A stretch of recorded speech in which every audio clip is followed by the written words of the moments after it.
Well, good afternoon and welcome to Tea Time with Miss Liz. That's right, it's afternoon tea. And today in the studio, I have Jan Edwards joining me. So I just want to put out a little disclaimer and a little trigger warning that today's topics will and may trigger some viewers. So please be advised that there is a disclaimer out there. We are not here to upset or bring any triggers to anyone out there. And if you feel that today's show will do that, please do not tune in. I'm asking you not to. If you would like to know more, please do tune in and please share with people because this tea time is for awareness space. So I'm going to share a little bit on Jan Edwards and then she's going to get right into it and then we'll have a good old tea time. I'll sit back, have some tea, and then we'll have some inspiration and motivation on how we can make a change for such a hard topic. So Jan Edwards is the president of Paving the Way Foundation, an organization that is committed to empowering communities to fierce disruption in the cycle of child trafficking around the globe. This is accomplished through educational and training programs that's to break the cycle. Jan spent over 25 years as an executive in sales and marketing, working in the organizations like Time Warner, Bright House, and the United Nations and other international groups before taking on worldwide initiative to prevent children from being exploited. Paving the Way has educated over 14,000 youths and adults the past 4 years. Mrs. Edwards has been featured on NBC, multiple podcasts, and iHeart Radio as an influencer on prevention education. Prevention Education was awarded Orlando's Magazine Women of the Year and Women of the Rise Community Impact Leader 2019 and the American Haitian Art Network 2020 Community Advocate for her organization work. Jan is a writer and co-director and producer of the award-winning film Trapped in the Trade, which was featured on CNN. For more information on Jan Edwards, please check out Miss Liz's Tea Time page and all of my platforms. So welcome, Jan, and thank you so much for coming and joining me on Tea Time today. Thank you very much for inviting me, Miss Liz. I'm really looking forward to having this conversation with you. So could you get into how it all began and how it started, the foundation? So about 8 years ago, I was invited to the Get Health Summit at the UN by a friend of mine. And you know, when you go to conferences and stuff and you either meet people or you see people speaking and you're not quite sure why, but you got to talk to them. Well, that's what happened to me. There's an extraordinary man. His name's Dr. Mahari. He happens to be a neurologist. He lives up in Tennessee. And he was speaking about broadband and cell phone service and the challenges in the medical field. And when he got done talking, we just exchanged cards and we just exchanged, texts. And he runs a 501c3 called People to People, where he gathers the diaspora of Ethiopia to help the orphans there, right? So we chatted via text, we chatted via email, and I said, I'm really looking forward to having a conversation with you. And he said, me too. It's going to have to wait till next month, though, because we're going to Ethiopia. I'm like, awesome. Have a great time. Send some pictures, right? I'll look forward to talking to you. Come back. And he sends me an email right back and says, do you want to go? Well, it's not every day you get invited to go to Ethiopia. Yeah, not every day. No. Well, and by an Ethiopian who's doing work in Ethiopia, right?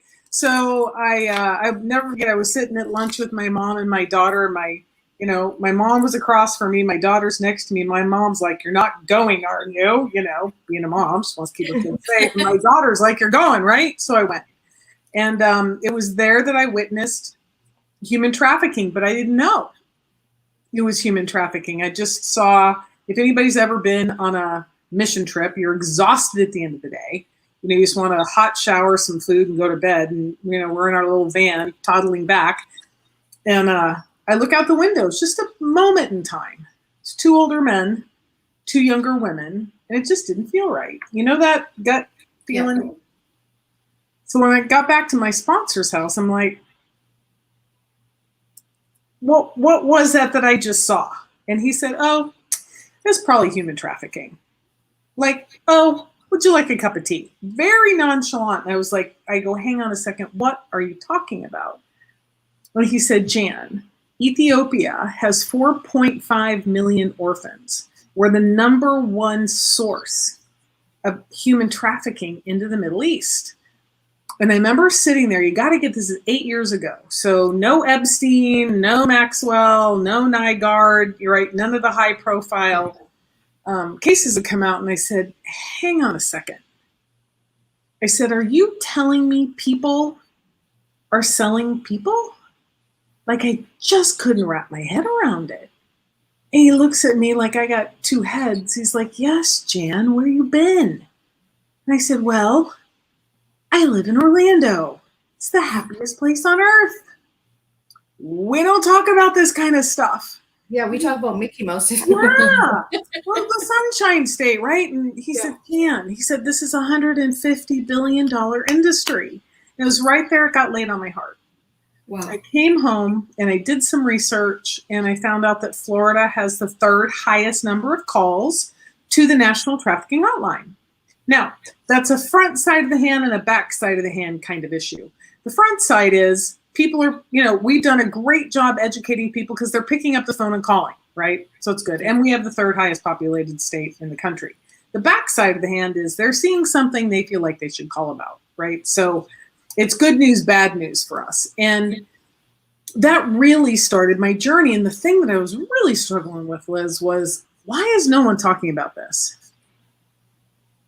If we have the third highest number of calls, then I found out at the time the average age was 11 to 14 that was being recruited into trafficking. I'm like, why are we not doing something about this? And so I don't know a lot. However, I know a lot of people.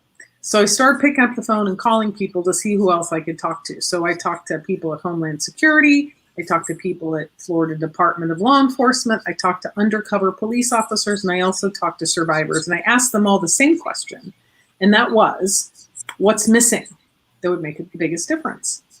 And they all said awareness. They said, people don't know this is happening. Well, my background's in marketing and advertising. That was something I could do. People thought I was nuts. They're like, Jan, you need to do a safe house. You need to do recovery. And I'm like, no. I'm over here. I'm a business person. My brain functions over here. Let's get to the source. Let's get to the root. And let's prevent people from experiencing this type of trauma. And so initially, I was really focused on parents. Now, remember, again, this is 8 years ago. They didn't want to talk to me. They couldn't even be with the thought of the conversation. And I'm a little assertive. Especially when I get a bone in my mouth like this. You're like me. Uh-huh. I ain't stopping until I'm done digging. And I'm like, fine, heck with you. I'm gonna go talk to your kids. Like, I get it's uncomfortable for you, not a problem. Talk to my daughter. We talked about everything, right? I'm like, I'll go talk to your kids. So that really was what started this journey of educating youth. So I did 2 years of market research. I wrote my curriculum. I wrote I wrote our award-winning film in literally 2 days. It was a total download from God. And, I went out and had conversations with people to test it. I'd show the film, we'd have conversations. And then at the end, I'm like, okay, what worked? What didn't work? What should I say? What should I take out? What do I need to add in? So for 2 years, I'm just testing this curriculum with people. And finally, we got to a point where we launched the film and we launched the curriculum 4 years ago. And since then, we've just been at it. And people are like, Jan, how do you get in the schools? I'm like, well, I talk to people. We share with them what we do. We talk to parents. We talk to PTA. We talk to principals. And what I've discovered is when there's someone at the school that really understands what's happening, they'll take this on right with me and they'll be a dog with a bone and get it into the schools. I've got principals that are like, I've sent emails to the parents. I put stuff on Facebook. We're doing this thing, right? I have other schools that are like, we're doing this thing and we're going to send a letter to parents and everything in between. Churches. We've been in front of, several church youth groups because people automatically assume, well, those are the good kids. Nothing bad's going to happen to them. Well, there is no socioeconomic, demographic, or geographic boundary for this crime. You can be literally under 1 year old and all the way up to 75 years old and be exploited for whether it's your body, your mind, or your money. Wow. So what gave you the drive to call it Paving the Way Foundation? Yeah. Well, we're going to go back to my experience in New York at the UN event. And I was sitting next to a gentleman that had just spoken earlier that day, and we'd gotten to know one another a little bit. And it was on the panel where Dr. Mahari was speaking, and they were talking about the challenges of keeping the cell phone towers charged. And I remember thinking, because they were driving trucks to drop off gasoline to keep whatever they needed to keep going, right? And I leaned over to my friend and I said, why don't they use solar panels? They're in Africa. It's like a lot of sun, I'm like, right. I'm thinking logically. You're like me. I'm like, why can't they do this? Like, hang on a second. Right? See, Liz, if you and I ruled the world for just a little while. There we go, right? Right, and give it right back. Anyway, and he leans over me and he goes, there's no roads. And over in my head, because I hadn't been to Africa yet, right? I'm like, okay, all right. And I lean over and I go, why aren't there any roads? He leans over, corruption. I'm like, okay, well, that was interesting. At the time, this was way before I'd gone to Ethiopia, or about a year and a half, 2 years, almost 2 years. And I had a friend that was actually doing, creating, not roads, but in the same vein with used tires. Okay. Right. And I thought, well, okay, hang on. They don't have road. It rains a lot. It's hot and it's dry, and then it rains a lot. This would be a great answer to solve roads. And I'm thinking, if I'm a dictator, right, I'm just pretending for a moment I'm a dictator. If I give the people outside of my big city a pathway to get into my city, sell their goods, even if I charge them 50%, right? Even if I sell a bushel of vegetables for $1 and 50% goes to the government, that's 50 more cents than I had yesterday, exactly. Right? So I'm like, okay, well, we just need to bring some roads, right? So I'm having conversations with him. And it just wasn't really going anywhere. That's how I always know I know the path I'm supposed to take, because God taps me right and he taps me left, right? He's like, nope, come back, right? And I remember sitting in a driveway of a friend's office building, and I was really thinking of a name for this company, right? And it was like, Paving the Way. We're going to pave the way. Now, don't get me wrong. I do get phone calls occasionally from people that want to know our price for blacktop. However, I really am clear who I've become over the past 8 years is like the tip of the spear. Yeah. Right. I really am paving the way for people to have powerful conversations. We as an organization really are paving the way for our youth to be educated and for our parents to be empowered to have those uncomfortable yet necessary conversations about this topic. Because I am clear, our parents are our front line, and by empowering our kids, we can cut this stuff off at the knees. I am just blown away by the numbers. Like, and why are we not talking about it? It's like you said, why are we not talking about something with these numbers? Mm-hmm.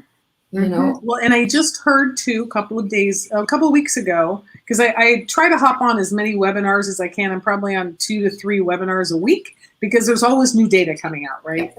And one of the webinars I was on said that the age is now dropped from 11 to 14 to 10 to 13. Wow. And it made sense to me because of all the online stuff, right? I mean, this is the most dangerous tool you can put in a child's hand. Yep. A friend of mine who works for Homeland Security says the moment you give your child a smartphone, it's like giving them a loaded gun. It is. They have access to the world, which is super cool, but guess what has access to them? It's scary, right? It truly is scary. Even as adults, some of us adults don't understand the power of these phones. No. And it's interesting because the Nicosi Summit's going on right now. And I was listening to a young woman from Sweden speak. And she said that so many of these young girls have no idea. They just have no idea that when you take a picture for OnlyFans, right? You've been seduced, you've been coerced, you've been manipulated into thinking you're going to earn all this money. Yep. But the moment that picture leaves your phone, there is no getting that picture back. Yeah, there's no turning back. Mm-mm. And the moment it's uploaded onto some site like OnlyFans and somebody's paying for that, they're going to download that picture and then they're going to upload it on all the other sites they're on. So the challenge of online exploitation makes it really holographic exploitation, right? It's not just linear. It's not just, one-on-one in this sphere. It's online. It's out on Pornhub. It's out on dark websites. And even if you find all the pictures and pull them down, by the time you do that, somebody else has uploaded it someplace else. Yeah, it's crazy. And to have kids really understand that, really understand the long-term implications and the conversations we have, in particular with the boys, because they want to play sports, they want to play for a sports team. Whether they do that or not, that's kind of in their mindset. And, there's been 2 professional ball players here in the U.S. that have lost multi-million-dollar contracts for something they did online 10 years ago. Wow. And that's the same thing. I said, employers, look at your social media. Future customers, look at your social media. Boyfriends, girlfriends, future husbands and wives and partners, look at your social media. And you have to really think 2, 5, 10, 15 years ahead that if I ever wanted to run for office, is this stupid picture going to stop me from doing that, right? Is it going to stop me from being the CEO of a company? Is it going to stop me from, marrying the person of my dreams because I took some silly picture that someone coerced me into doing? And that's the other piece too that I really try to emphasize with parents is our prefrontal cortex, this part up here that helps us make decisions, isn't fully cooked until we're between 28 and 30. Wow. So, and predators know this, right? So here I am, a 14-year-old girl. I've just gone through most of my gangly stuff. I might have had braces. The braces are now off. I might have had curly hair. I figured out how to use a straightening iron, curlers to a straightener, right? I went from glasses to contacts or vice versa, depending on what's in. But I'm still seeing myself as that ugly duckling. And then some handsome guy online tells me I'm beautiful or tells me I'm smart or says, gosh, you're a great photographer. What a great picture. That feeds my self-esteem as a human being. And remember, I'm 14. This isn't done yet. And it's a numbers game for these online predators. They will toss out "you're beautiful" to hundreds of girls and boys to see who bites. And then they'll start a conversation and see who will go the next step and see who will go the next step until you've got, a dozen or so kids out of the hundreds that think have found the love of their life and start exchanging pictures. And you're dealing with generally, not always, a 45-year-old white male. Yeah. And I like to use the analogy, Liz, if you and I went to the US Open in September and Serena Williams was down on center court, right? And she said, Liz, come on down, right? You'd be like, okay. And they give you a racket. She's like, I'm going to serve to you at 100 miles an hour. Who's going to win that game? She will. Exactly. Yep. Same thing online. You've got a 45, 50-year-old brain matched with a 14-year-old brain. Yeah. Who's going to win that game? And they're so good at being charming and manipulative that these children think it's their fault. And it's not. And so you've got guilt and shame and embarrassment on the side of the victim. And you've got threats and coercion and manipulation on the side of the predator. That's why it's a silent crime. And that's why it's a perfect storm, because my parents told me not to do that. Yeah. And I did. Well, it's a known fact, right? Now I can't go talk to them, right? And it's a personal phenomenon. It might be an out there, but it's a personal phenomenon. I've embarrassed myself. Yeah. I now can't go talk to my parents because they've told me not to do this and I did it anyway. Yeah. And so what we coach parents is, we have a great parent toolkit on our website of ways to start the conversations, right? And ways to be able to have their kids feel safe, to come to them and say, Mom, you know that thing you told me not to do? Well, I kind of did it. And your parents are racing through, what did I tell? Which one did I tell? No, how many things did I tell you not to do that you did? Let me go through my filing cabinet, right?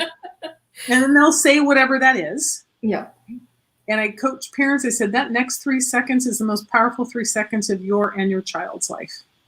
Because how you answer that question is going to be everything. It's either going to push them farther down that rabbit hole because the guy said you were going to say that, right? Because they know that. Yes. They know that. You've got that 3 seconds to say, it's okay, honey.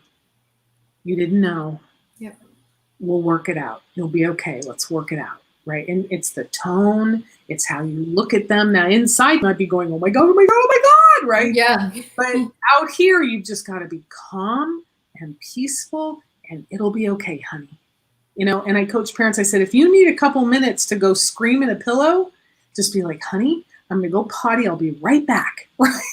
Yeah. Go get that rage out.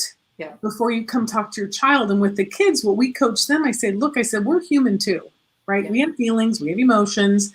Believe it or not, there was life before you, right? And our job is to keep you safe. And if there's someone out in the world trying to hurt you, you're darn right I'm going to be upset.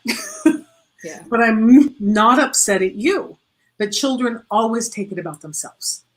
So I'm like with the kids, I say, you got to give your parents a little space and grace.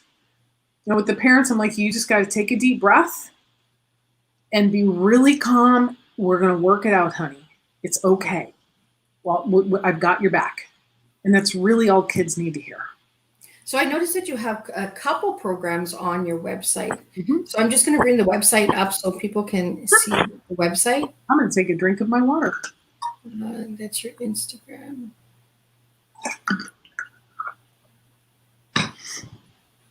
And have the website here, Instagram. But there we go. There's the website. So could you share a little bit on the different programs that you have on? Sure. Well, there's really two mainly, well, three, but two that we really focus on. One is our curriculum that we bring into schools. It's called Empower. And it's 2 90-minute sessions with us. That's the preferred.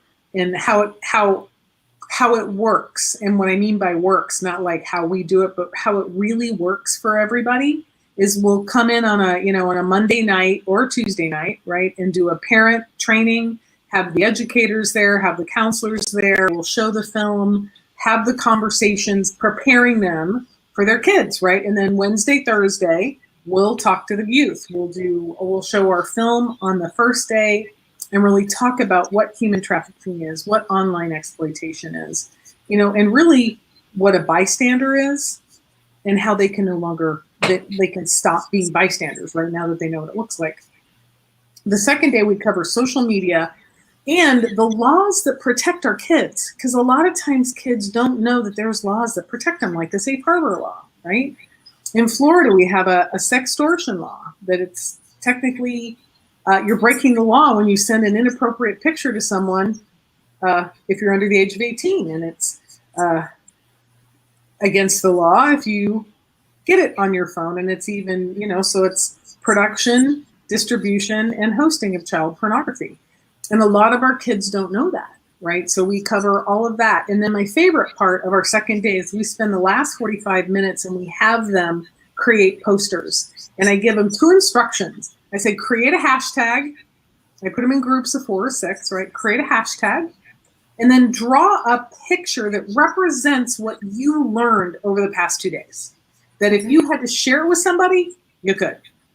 And that's when we know it's gotten in. Like one of my favorite posters we did back in April at a private school, well, it was actually a charter school, is this group of boys, and they draw this like muscly guy, right, who's standing there, and then in teeny tiny print, it's hashtag respect women, hashtag protect women, hashtag women's bodies aren't for sale. And I'm like, I was blown away.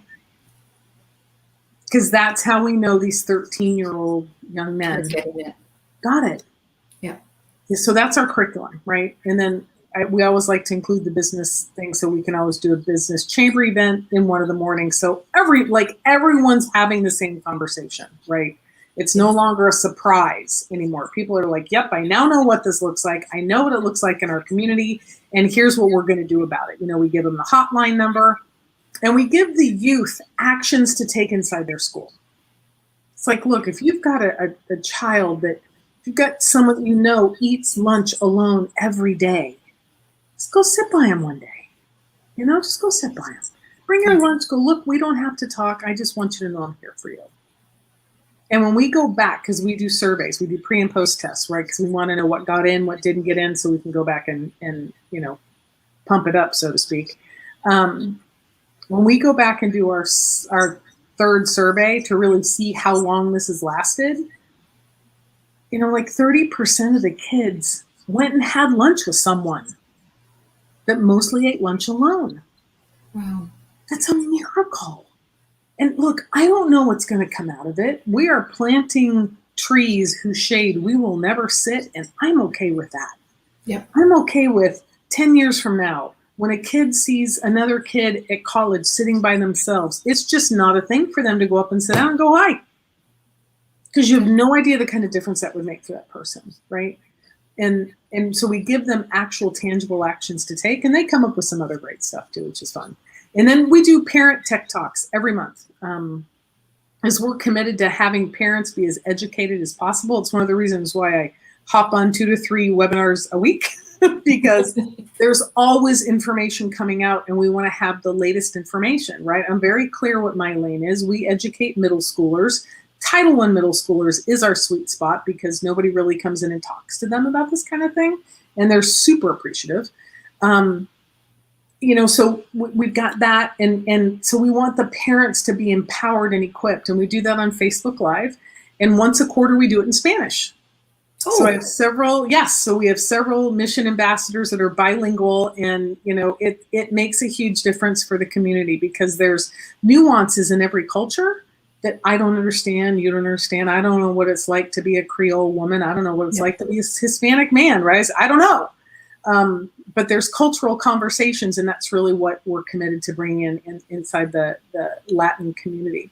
And then we also have a CEU program for nurses. We had our training approved by the Emergency Nurses Association. And so we can come in and, train nurses and yeah, I was going to ask you about that because I seen the nurses and I was like, and have that conversation. Because, we actually wrote a series of articles for Orlando Medical News for that very reason is I want to, don't quote me. Well, you're going to have to quote me because it's online, but I believe it's like 68% of survivors have gone through the ER department, right, at some point in time while they were being exploited. And 88% say they were not comfortable in saying anything to the, medical personnel. So, really equipping the frontline nurses, the ER nurses, and quite frankly, the maintenance staff and the food service and the cleaning service, because I am clear with the level of trauma that, survivors, warriors are experiencing. There's this hierarchy, right, that they're used to. So a doctor or a nurse would be here and my experience of myself would not be. But if I'm talking to the, cleaning person or the food service person, there's more of a even in my own mind, whether, we're all even in my mind, but you know how brains work, right? Yeah. I might be more open to sharing with that person, right? So they as equally need to be trained and educated because if the nurse suspects it and they're not going to say anything to the nurse, there's something that the food service person can say, or the maintenance person can, like, hey, how's it going? Just like be in that small talk. Yeah. And just look, it's like, are you doing okay? And you never know what they might say. Even though they, if they pulled the, if they're being controlled by a guerrilla pimp or familial, if they separate them and go, oh, we have to take her down to X-ray or whatever. If you separate them, you can have a separate conversation. And the X-ray techs and the phlebotomist, like, there's everybody that touches that ER space really has to have a sense of what's it look like and what do I say? And then the third piece, which is most important, what's our protocol? If my gut's telling me this is probably it, I've asked a couple of questions, I see this person attempting to control them, even when I'm taking them down to X-ray, that's a secondary indicator, right? And then if I ask, or there's bruises or whatever body things that they're there for, it's an opportunity for me as a caregiver to ask some non-evasive questions and have a sense of it, and then be able to offer assistance. And the challenge is because most victims don't think they're victims. Their perpetrators have done such a great job at convincing them it's their fault. Yep. That's what they believe. And so they're like, no, I'm fine, because who else is going to feed me? Who else is going to get me my cigarettes? Who else is going to, house me? And probably one of the most poignant things that I heard survivors say in the survivor-led panel was, I knew my pimp loved me because he hit me with an open hand.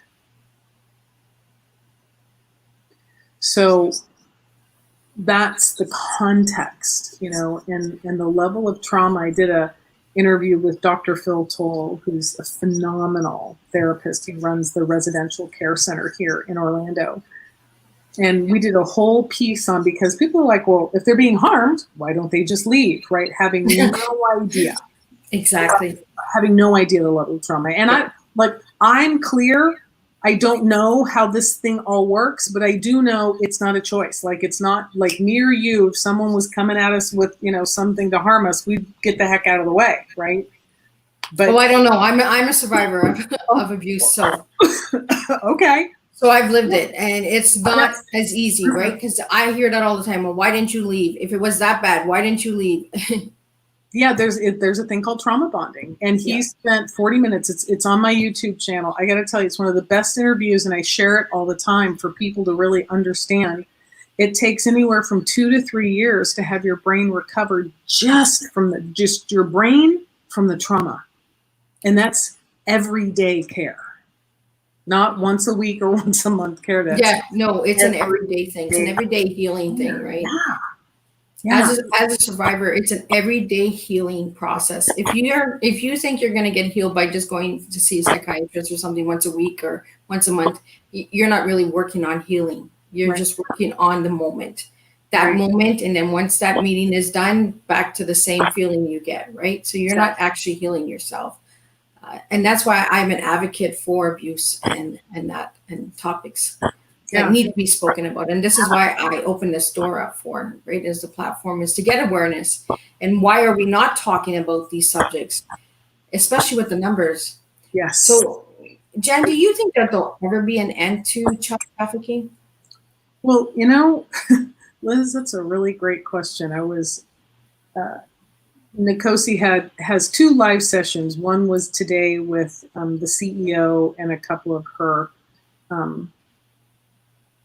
people that work specifically in the space, and one's a former police officer and actually former chief of police. And I'm of the same belief as well, is that we're never going to arrest our way out of this. We just aren't. We're not going to arrest our way out of this, and I don't think we're going to educate our way out of this. I think it's all part of it. Yep. In reality, it's reducing the demand, and that's an avenue. It's not my specialty, but boy golly, people that do that, I am such an advocate for that, because I think a lot of it starts with trauma in the family. Yep. And if we can heal the family, I think we can start to decrease the demand, and then you've got the advent of pornography. I think pornography plays a huge part in this. Yeah. The moment we opened up the internet in 1996, the U.S. became the #1 consumer of pornography. Wow. Yeah. And in the Philippines, I just read an article I posted on my LinkedIn that the average age of sexual consent in the Philippines is 12. The government lowered the age to 12. Now, remember, we talked about prefrontal cortex unable to make decisions, real good decisions, right? You can make them. I just don't know how they're going to, So they're actually harming their future for short-term satisfaction. Wow. Yeah. It is sad. It is truly sad. So I don't know. You know what? I hope so. That's to answer your question. The reason I'm so adamant about preventing our kids is we can create the next generation of abolitionists. You know, we can create the next generation of young men that hashtag respect women, hashtag protect women.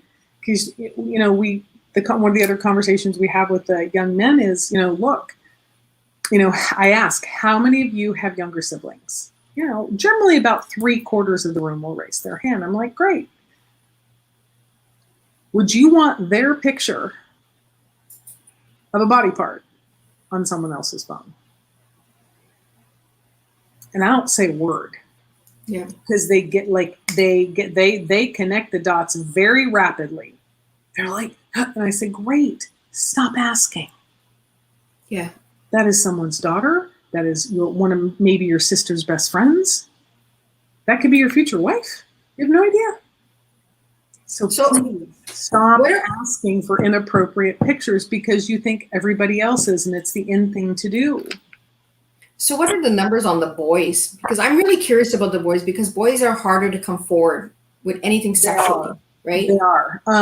You know, I've heard anywhere from 30% as high as 46% up in New York.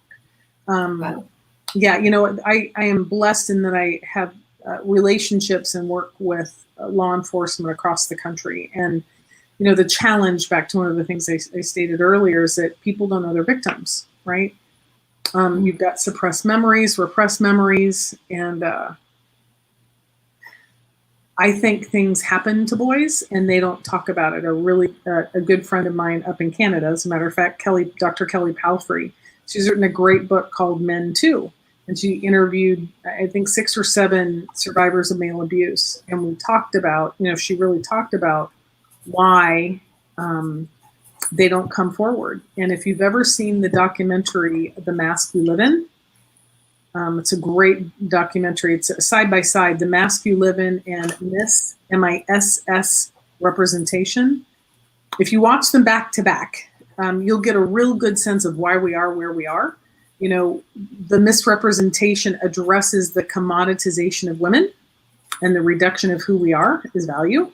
And The Mask You Live In really addresses the, you know, man up, suck it up, don't walk like a girl, don't act like a girl, don't cry like a girl. And by the time our boys are in middle school, having all the same emotions we do, they're taught to suppress it. So then you've got fights, then you've got suicide, you've got all the other things that come with repressed emotions. Yeah. So, you know, it is a tangled web we weave. And, you know, our one small lane, our one tiny part is to reach as many middle schoolers and parents as we can, so we can begin to alter the narrative of, no, there's really the difference between me and a guy is a couple of body parts and a couple of hormones. That's it. We have the same hopes, we have the same dreams, we have the same fears, we have the same concerns. It's all the same emotions, right? We all have that little thing in our brain called the amygdala. So, when we feel threatened or we have fear, boy, it takes right overrides the prefrontal cortex, and you're off to the races. And so, you know, to have parents and kids be educated about that and really understand, boy, that impulse, let's take a breath. We'll just pause, take a breath. You know, I coach a lot of adults. And they're like, but Jan, I don't feel fill in the blank. I'm like, I got it. Burp. That feeling will go away. It's a swath of chemicals. You know? Right? Just you have pause for a moment. Yeah. Right. And be like, okay, what am I feeling? And more importantly, why am I feeling that? What's really happening right now? Am I being threatened right now in this moment? No, I'm actually talking to Liz via StreamYard.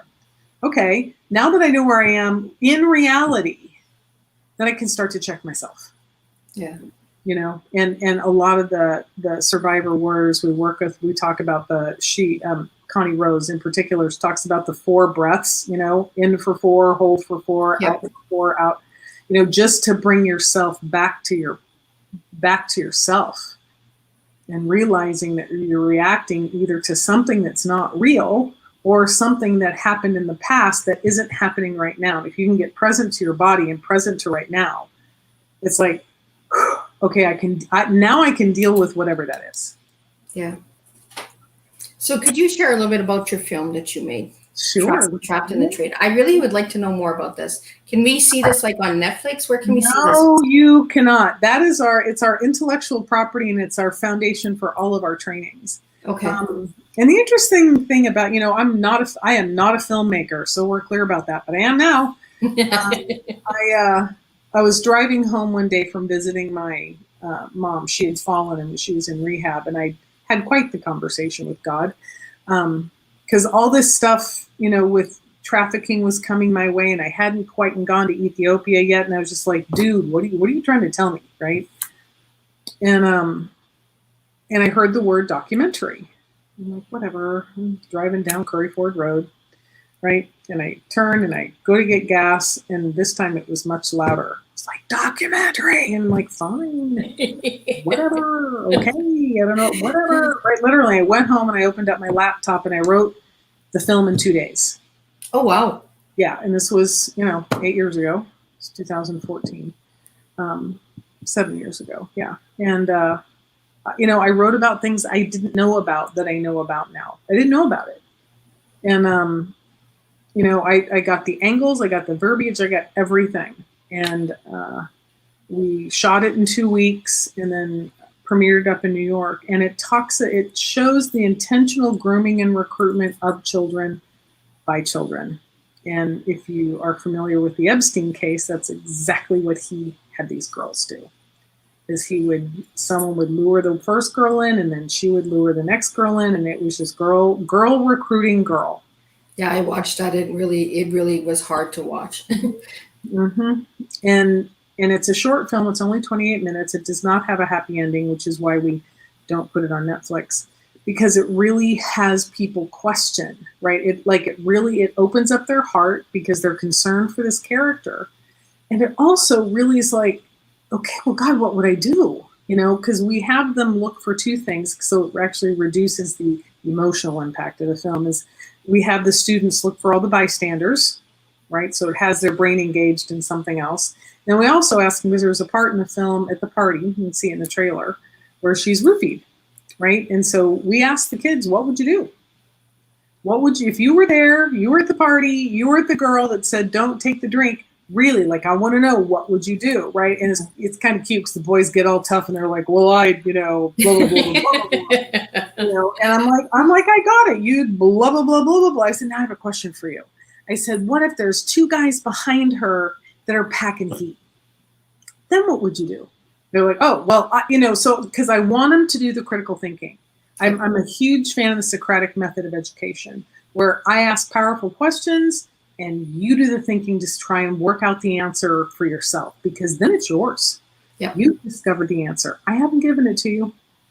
Yep. You've discovered the answer. And that's why we love the posters at the end, because that's them expressing what they got. It's them sharing, right? And it's the tactile piece of the education.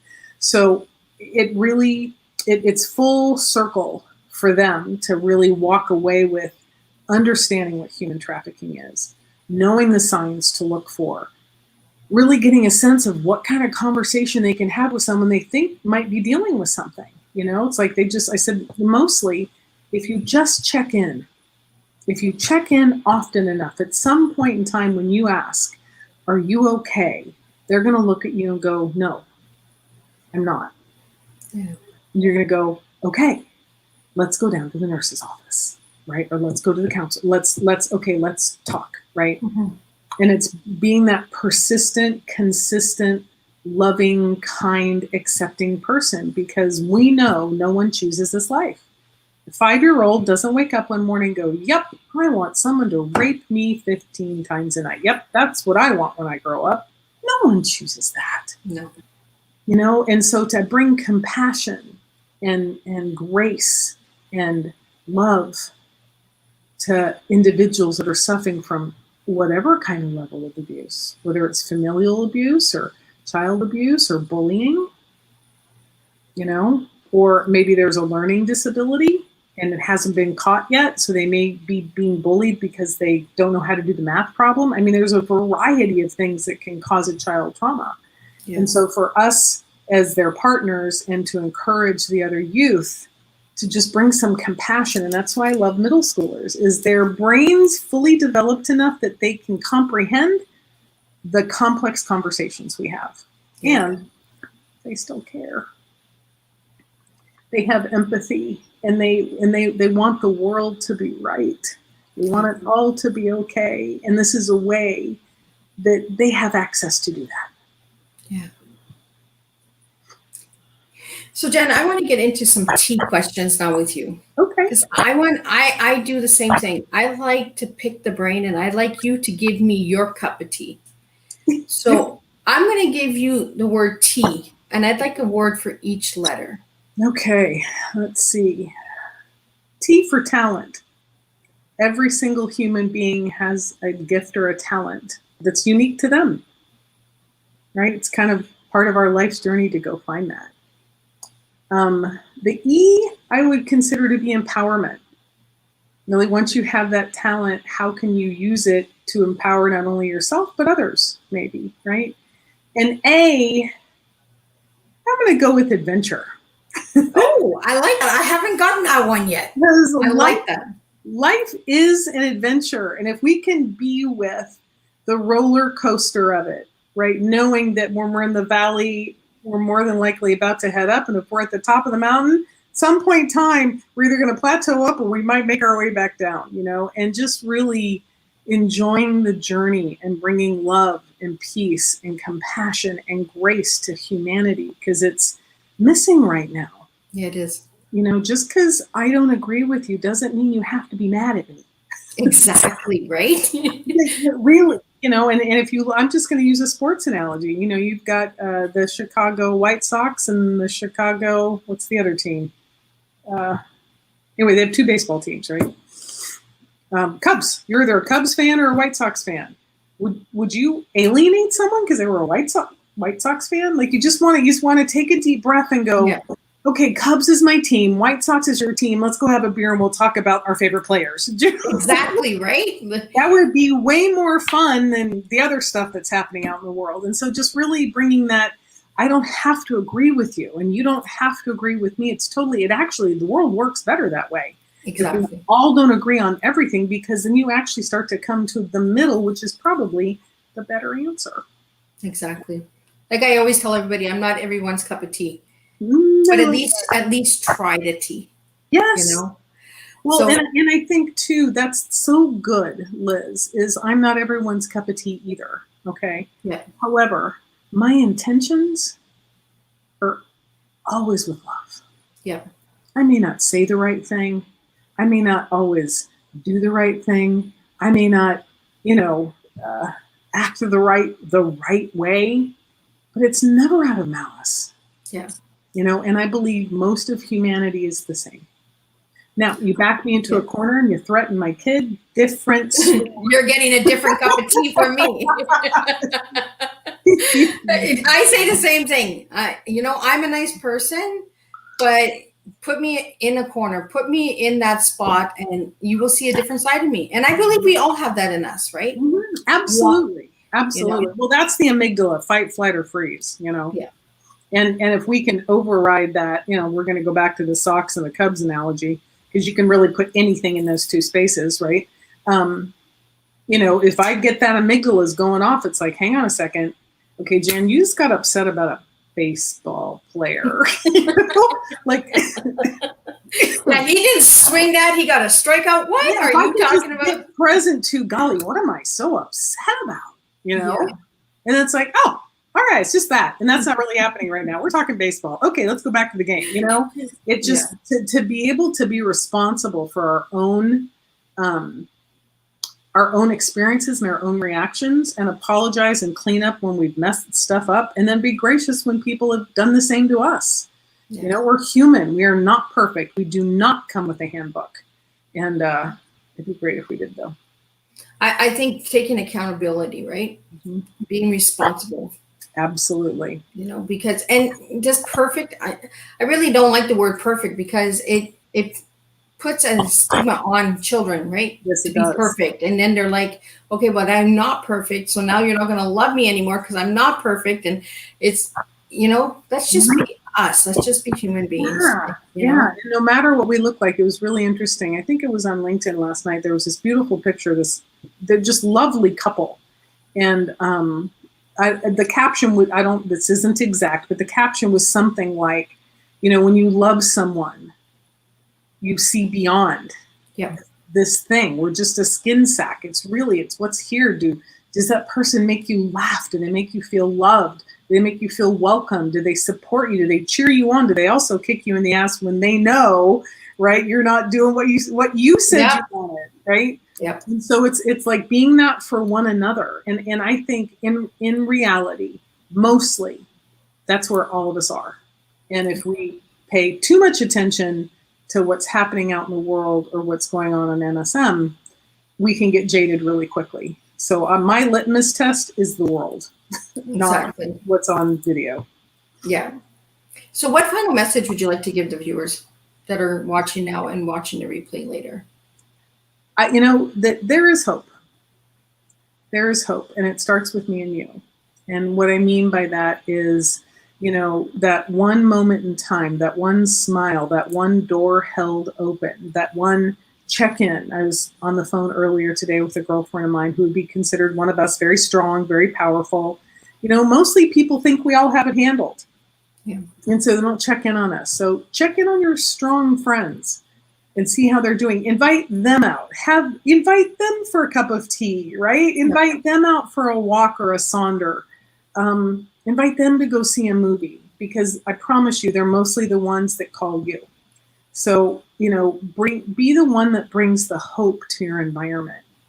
Be that shining light of what's possible. And on your bad days, pick up the phone and call your friends and go, I'm having one of those days. Can we talk?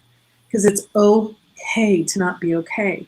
We're in an unprecedented time right now. And I was sharing with another friend of mine, I said, I'm exhausted. And I'm exhausted because I'm tired of being lied to. That's how I feel. And I think the world is like that. And we're exhausted. And I don't want to take it out on anybody else. And so it's like, okay, I have to be responsible and, take a day off or two and go do some self-care and take care of myself and it's not the end yet. And my daughter has a saying, it's that, it'll all be okay at the end. If it's not okay, it's not the end. So, just lift each other up, pray, or meditate, whatever you choose to do as often as you can for your peace here and for peace in the world. Because we're the ones that are going to actually have it all turn. No one with a title and no one that rides in a bunch of black shiny cars is going to make the difference in the world. Yeah. We are. It's us. One conversation at a time, one smile at a time, one sack of groceries at a time, one car drive at a time. Yeah. We're the ones. It's the little things that are going to make the difference. It is. Well, I really want to thank you, Jen, for joining me today in the studio and for sharing. And for all the viewers out there that are watching now and watching the replay later, please speak out, please reach out, talk to your children. And if you'd like to know more on Paving the Way Foundation, please check out Miss Liz's Teatime page and check out Paving the Way. She's also on Instagram, I believe. Mm-hmm. And she has the website, so please check out. There's amazing programs. So one question that I want to ask you before I close up Teatime: are all your programs global or only local? So yes and no. So we've got 45 mission ambassadors across the country in the United States. Okay. And we're actually working to partner with a company up in Canada. They talk to high schoolers. She's like, we don't really like middle schoolers. I go, it's okay. I'm not a fan of high schoolers. You take the high schoolers, we'll take the middle schoolers. We'll go, and it's really that. It's being able to find your lane and choose it. So, we have educated in the Dominican Republic. We've educated in the Bahamas, all via Zoom. And we have a program called Mission Ambassadors Program. Actually, we have Mission Ambassadors in training and then Mission Ambassadors. So if this calls to you, if you're like, I got to get involved, I invite you to do one of three things, okay? One is put the 800 number in your phone, and that is 888-3737-888. That's the national trafficking hotline.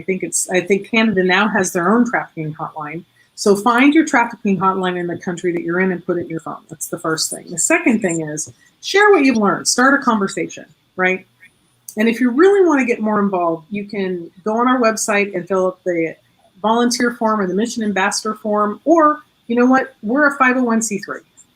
And we're playing a game of creating 100 monthly donors over the next month, right? So if this calls your heart and you're like, you know what, I can not do Starbucks 2 days in a row and offer $10, then you just educated 2 kids. So that's kind of how it works. So just invite you to, come stand shoulder to shoulder with us and support what we do. And if you're in a foreign country, if you're in another country and you're interested in bringing our program to you, just pick up the phone and call. Our programs are, email me or text me or find me on Instagram.